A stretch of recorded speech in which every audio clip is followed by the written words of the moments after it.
Hi friends. Last week அந்த XL challenging யாருக்கும்னு நினைக்கிறேன். அதுக்கு சொல்யூஷன் சொல்ல வேண்டிய டைம் வந்தாச்சு. ஸோ இப்போ என்னன்னா நம்ம இஃப் ஃபங்க்ஷன் மட்டும் யூஸ் பண்ணக்கூடாது. யூஸ் பண்ணாமல் இந்த பிளாங்க்லாம் நம்ம ஃபில்அப் பண்ணணும், அவ்வளோதான். ஒரு டீ கடை இருக்குது, அதில் வந்து bajji, tea, coffee, lemon soda, vada, இது ஒரு 5 ஐட்டம் இருக்குது. இது வந்து April 10 லாஸ்ட் இயர்லேருந்து கரண்ட் இயர் April 26 வரைக்கும் ஒரு ரேண்டமாக ஒரு லிஸ்ட் எடுத்துருக்கோம். இதை வந்து கன்சாலிடேட் பண்ணி ஒரு டேபிள் ஃபஸ்ட்டு, இது வந்து இஃப் ஃபங்க்ஷன் யூஸ் பண்ணாமல் இந்த டேபிளை ஃபில்அப் பண்ணணும். இது ஃபஸ்ட் சேலஞ்ச். அடுத்து வந்து இன்னைக்கெல்லாம் வந்து 3500க்கு மேலே சேல்ஸ் ஆகிருக்கு, அந்த கவுண்ட் மட்டும் இதில் எடுக்கணும். அது அடுத்த சேலஞ்ச். கவுண்ட் வந்து 150 கிராஸ் ஆகிருக்கிற டே மட்டும் இங்கே எடுக்கணும். இது வந்து தேர்ட் சேலஞ்ச். ஸோ இந்த 3 சேலஞ்சும் வந்து இஃப் கண்டிஷன் யூஸ் பண்ணாமல் நம்ம வந்து சால்வ் பண்ணணும். இஃப் ஃபங்க்ஷனே யூஸ் பண்ணக்கூடாது. இந்த ஐட்டம் காலம் வந்து நம்ம நேம் வந்து ஐட்டம்னு கொடுத்துப்போம் இதுக்கு. ஸோ தட் நம்ம நிறைய யூஸ் பண்ணும் போது திரும்ப இந்த ஏரியாவை செலக்ட் பண்ணாமல் ஐட்டம்னு டைப் பண்ணாலே இந்த ஏரியா ஆட்டோமேட்டிக்காக செலக்ட் ஆகிடும். இது ஒன்று. நெக்ஸ்ட் வந்து இது வந்து ப்ரைஸ் தேவையில்லை. கவுண்ட்டை வந்து கவுண்ட் அது மாதிரி கவுண்ட்டுன்னு டைப் பண்ணிப்போம். ஸோ தட் நம்ம கவுண்ட்டுன்னு அடித்தாலே வந்து இந்த காலம் செலக்ட் ஆகிடும். லாஸ்ட் காலம் வந்து சேல்ஸு. ஸோ சேல்ஸ்ன்னு டைப் பண்ணோம்னா இந்த காலம் வந்து சேல்ஸ் நேம் ஆகிடும். எப்போல்லாம் சேல்ஸ் டைப் பண்ணுறோமோ அந்த ஏரியா ஃபுல்லாக செலக்ட் ஆகிடும். ஓகேவா? இதை வந்து நம்ம நேம் மேனேஜரில் வந்து செக் பண்ணிக்கலாம். இப்போ வந்து ஃபார்முலாஸில் நேம் மேனேஜர் இருக்கும். ஸோ அந்த கவுண்ட்டு, ஐட்டம், சேல்ஸ் இது 3 நம்ம க்ரியேட் பண்ணியிருக்கோம். இது 3 தான் நம்ம இங்கே யூஸ் பண்ண போகிறோம். அதனால் இது 3க்கும் நேம் வந்து க்ரியேட் பண்ணிட்டோம். இது வந்து நேம்டு ரேஞ்சஸ்னு பேர். ரேஞ்சுக்கெல்லாம் நம்ம நேம் கொடுத்துட்டோம்னா அந்த ரேஞ்சு ஒவ்வொரு தடவை டைப் பண்ணும்போதும் ரேஞ்ச் செலக்ட் பண்ணாமல் நேம் டைப் பண்ணாலே வந்துடும். இங்கே வந்து மொத்த டேபிளில் இதெல்லாம் எவ்வளோ சேல் ஆகிருக்கு அப்படிங்கிற கவுண்ட் எடுக்கணும். சேல்ஸ் வந்து ஆட்டோமேட்டிக்காக வந்துடும். ஸோ அந்த கவுண்ட் எடுக்கிறதுக்கு நம்ம சாதாரண சம் ஃபங்க்ஷனே வந்து போதும். சம் என்ன வேணும் இங்கே அப்படின்னா கவுண்டோட சம் வேணும். இப்போ நம்ம ஃபஸ்ட்டு வந்து கவுண்ட் எடுத்துக்கலாம். கவுண்ட் எடுத்துட்டோம்னா கவுண்ட்டுன்னு டைப் பண்ணாலே ஆட்டோமேட்டிக்காக அந்த ஏரியா செலக்ட் ஆகிடும். கவுண்ட்டை வந்து என்ன பண்ணணும் அப்படின்னா ஃபுல்லாகவே நம்ம கவுண்ட் வேணும். ஆனால் இதில் என்ன ஒரு கண்டிஷன்னா பஜ்ஜியை மாத்திரம் இதில் இருந்து ஃபில்டர் பண்ணணும். இந்த ஐட்டம் காலத்தை மல்டிப்ளை பண்ணுறேன். இந்த ஐட்டம், இந்த கவுண்ட், இதில் வந்து ஒன்றுமே ஆகாது, எரர் தான் வரும். ஏன்னா இது டெக்ஸ்டாக இருக்குது, இது வந்து நம்பராக இருக்குது. ஸோ மல்டிப்ளை பண்ணால் எரர் தான் வரும். அப்போ இதை எப்படி கண்டிஷனாக மாற்றலாம் அப்படின்னா இதில் வந்து ஐட்டம் ஈக்குவல் டு நான் பஜ்ஜின்னு செலக்ட் பண்ணிக்கிறேன். ஸோ இது வந்து ஒரு கண்டிஷன். இதில் வந்து பஜ்ஜி வரும்போதெல்லாம் ட்ரூ வரும், மற்ற ஐட்டம் வரும்போது ஃபால்ஸ் வரும். இதுதான் இந்த கண்டிஷனோடது. ஆனால் எனக்கு ட்ரூ ஃபால்ஸ் வந்தாலும் ஸ்டில் எரர் தான் வரும். ஏன்னா ட்ரூ ஃபால்ஸையும் நம்பர் கவுண்டோட மல்டிப்ளை பண்ணால் எரர் தான் வரும். இந்த ட்ரூ ஃபால்ஸ்லாம் எனக்கு வந்து நம்பராக மாற்றணும். அதில் ட்ரூ வரும்போதெல்லாம் 1 வரணும், ஃபால்ஸ் வரும்போது 0 வரணும். அது மாதிரி நம்ம மாற்றணும்னா அதுக்கு வந்து டபுள் நெகட்டிவ் யூஸ் பண்ணோம்னா அந்த ட்ரூ ஃபால்ஸ்லாம் வந்து நம்பராக மாறிடும். ஸோ டபுள் நெகட்டிவ் யூஸ் பண்ணி நான் வந்து இதை நம்பராக மாற்றிட்டேன்னா இப்போ வந்து என்னால் மல்டிப்ளை பண்ண முடியும் இந்த கவுண்டோட. ஸோ இப்படி மல்டிப்ளை பண்ணாலே எனக்கு பஜ்ஜி மாத்திரம் தனியாக ஃபில்டர் ஆகிடும். இப்போ நீங்கள் செக் பண்ணிங்கன்னா 2170 வந்திருக்கு.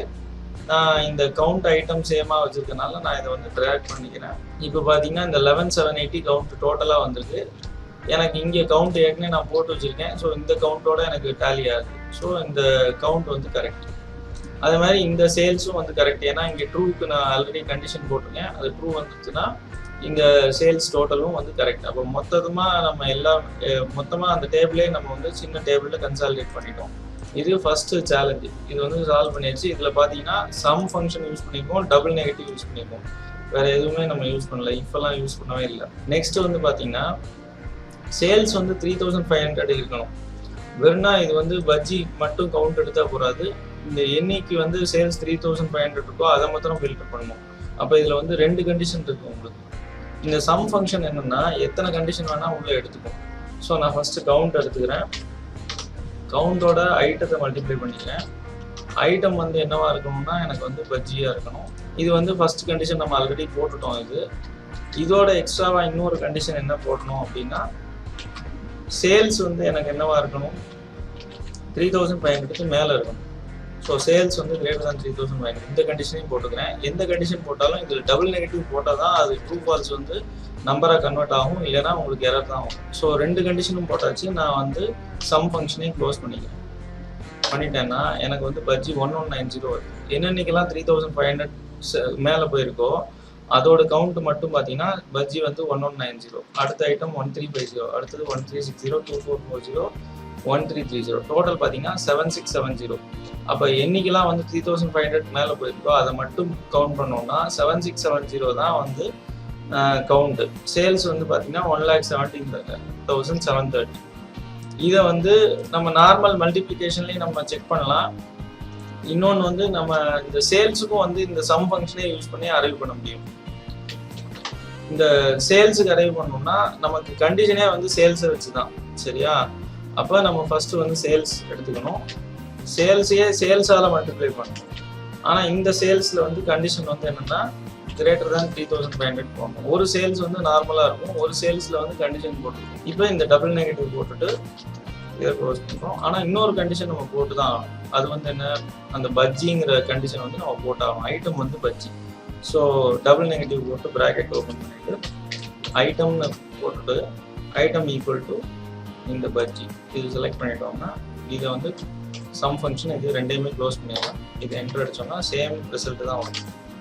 ஸோ இந்த ஃபங்க்ஷனால் சேல்ஸையும் வந்து அந்த மாதிரி கால்குலேட் பண்ண முடியும். இது நார்மல் மல்டிப்ளிகேஷனில் நம்ம சேல்ஸ் கால்குலேட் பண்ணிடுவோம். ரெண்டுமே வந்து நமக்கு மேட்ச் ஆகுது. ஸோ இந்த கண்டிஷன் வந்து வெறும் சம் ஃபங்க்ஷன் மாத்திரம் வச்சு தான் பண்ணியிருக்கோம். டபுள் நெகட்டிவ் யூஸ் பண்ணியிருக்கோம், இஃப் ஃபங்க்ஷன்லாம் யூஸ் பண்ணுறேன். தேர்ட் ஒன் வந்து பார்த்தீங்கன்னா அதே சம் ஃபங்க்ஷன் தான். இதில் என்னென்னா கவுண்ட் வந்து greater than 150 இருக்கணும். ஸோ ஃபஸ்ட்டு வந்து சம், இங்கே வந்து கவுண்ட் greater than 150 வேணும். அதுக்கு ஃபஸ்ட்டு கவுண்ட் டைப் பண்ணிவிட்டு திரும்ப கவுண்டாலே மல்டிப்ளை பண்ணிவிட்டு இந்த செகண்ட் கவுண்ட் போடுறோம்ல, செகண்ட் கவுண்ட்டில் வந்து நம்ம கண்டிஷன் கொடுப்போம் greater than 150. இங்கே மாத்திரம் டபுள் நெகட்டிவ் கொடுத்து இது ப்ராக்கெட்டில் கொண்டு வந்தோம். ஸோ கண்டிஷன் நம்ம ஒரு கண்டிஷன் போட்டாச்சு. அடுத்த கண்டிஷன் நம்ம ரெகுலராக உள்ளது தான், அது வந்து இந்த பஜ்ஜிங்கிற கண்டிஷன். அதுக்கு வந்து ஐட்டம் டைப் பண்ணிவிட்டு ஈக்குவல் டு இந்த பஜ்ஜி செலக்ட் பண்ணிட்டோம்னா அந்த கண்டிஷன் முடிஞ்சது. அதை க்ளோஸ் பண்ணி சம் ஃபங்க்ஷனை க்ளோஸ் பண்ணிட்டோம்னா ரிசல்ட் பண்ணும். ஸோ greater than 150 சேல் ஆகிருக்கிற டே வந்து பார்த்தீங்கன்னா மொத்த கவுண்ட்டு பார்த்தீங்கன்னா 10,390. அதோட சேல்ஸ் 151,490 ஆயிருக்கு. ஸோ இதில் என்ன பண்ணியிருக்கோம் நம்மன்னா சம் ஃபங்க்ஷனை வச்சே வந்து இவ்வளோ விஷயம் நம்மளால் பண்ண முடியாது. If function, some if, some ப்ராடக்ட்லாம் இருக்குது. அதெல்லாம் இல்லாமல் வெறும் சம் ஃபங்க்ஷனை வச்சே நம்ம இதை வந்து சால்வ் பண்ணிட்டோம்.